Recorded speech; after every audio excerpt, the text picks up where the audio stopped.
తనకున్న పేరేంటి తెలుసా? దైవాత్మ కలిగిన వ్యక్తి, దైవ జ్ఞానం కలిగిన వ్యక్తి. నీకేనా కల వస్తే ఆయన కరెక్ట్ చెప్తాడు, ఇంకెవరు చెప్పరు ఆయన. ఐగుప్తులో ఉన్న శకునగాన్లు మంత్ర ఎవరు ఎన్ని చేసినా రాజుకున్న ఆ కల భావాన్ని చెప్పలేదు, కానీ జైల్లో ఉన్న జోసెఫ్ దాన్ని వివరణ ఇచ్చాడంట.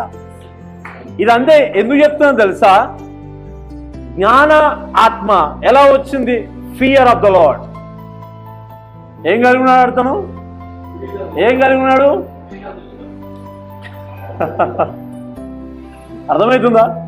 ఏదో ఏదో నార్మల్గా no no no no no no నార్మల్గా జీవించడం కాదంట.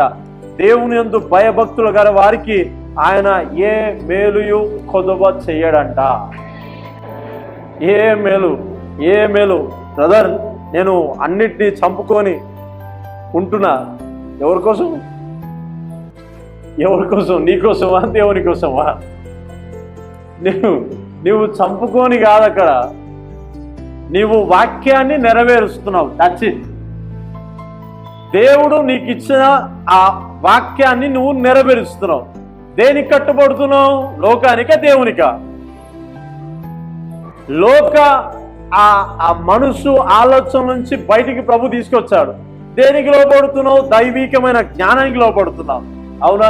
ఇక నేను ఇన్ని చేస్తున్నా కూడా నాకు ఇంకా ఏ మేలు జరగట్లేదు బ్రదర్ అని చెప్తే కూడా నేను నమ్మను. ఎందుకు తెలుసా? ఆయన యందు భయభక్తుల వారికి ఏ మేలు కొదువ ఉండదంట. అంతే.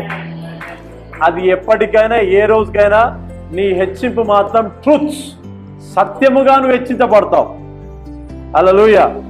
So fear of the lord gives the wisdom. అవునా? నువ్వు నిజంగా దేవుని భయపడుతావు, అదే జ్ఞానం. ఇష్టానుసారంగా జీవిస్తూ ఉంటారు కదా, అది అజ్ఞానం. బైబిల్లో ఆ అజ్ఞానానికి దేవుడు ఎలాంటి పనిష్మెంట్ ఇచ్చాడో, వారితో ఎలా ప్రత్యుత్తరం ఇచ్చాడో మనం బైబిల్లో మనం చూడగలుగుతాం అనేకమైన విషయాలలో. అవునా? నోవా చూసామా లేదా? అబ్రహాం చూసామా లేదా? హనోకును చూసామా లేదా? Fear of the lord. అవునా? ఇప్పటికీ వారి యొక్క పేరుని మనం జ్ఞాపకం చేసుకుంటామంటే దానికి గల కారణం దేవుని యందు భయభక్తులు. అవునా? మీ తాత ముత్తాతలు ఎవరైనా ప్రభునందు విశ్వాసం ఉంచి వారి యొక్క భక్తి జీవితాన్ని కొనసాగిస్తే, అవునా, మీ ఇంటికి ఎవరైనా రాగానే అట్లా ఫోటో చూసి ఆయన ఎవరైనా మా తాత ఒకప్పుడు మంచి ప్రార్థన చేస్తున్నాడు, ఆయన మా పాస్టర్ అయినా. ఎందుకు చెప్పుకుంటాం? దేవుని యందు భయభక్తులు కలిగి లోకముతో జీవించక దేవునితో జీవిస్తున్నాడు. కాబట్టి ఏం పేరు తెచ్చుకున్నాడు? ఇగో ఇతను హనోకు వలె దేవునితో నడిచిన వ్యక్తి అని నువ్వే సాక్ష్యం ఇస్తున్నావు. Praise the lord. Hallelujah. So church అర్థం చేసుకోండి, దేవుని యందు భయభక్తులు కలిగి జీవించడం అనేది గొప్ప ఆశీర్వాదం. అందుకనే కొన్ని ఇవి తప్పించడానికి నీ మార్గంలో ఎన్నో వస్తాయి. అవన్నిటికంటే దేవునికి మొదట స్థానం ఇవ్వగలిగితే నీవు హెచ్చించబడతావు, ఆశీర్వదించబడతావు. ఆమేన్.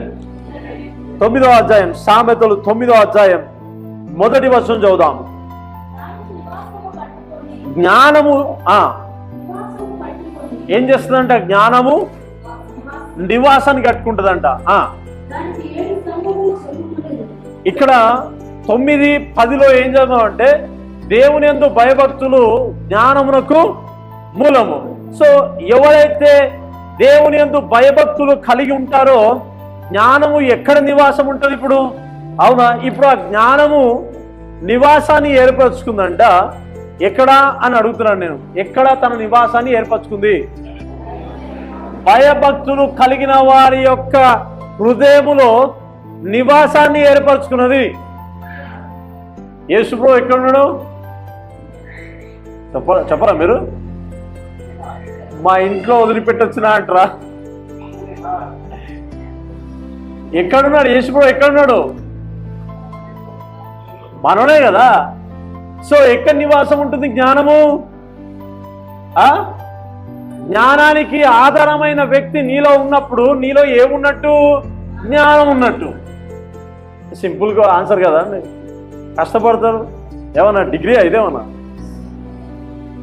హల్లెలూయా.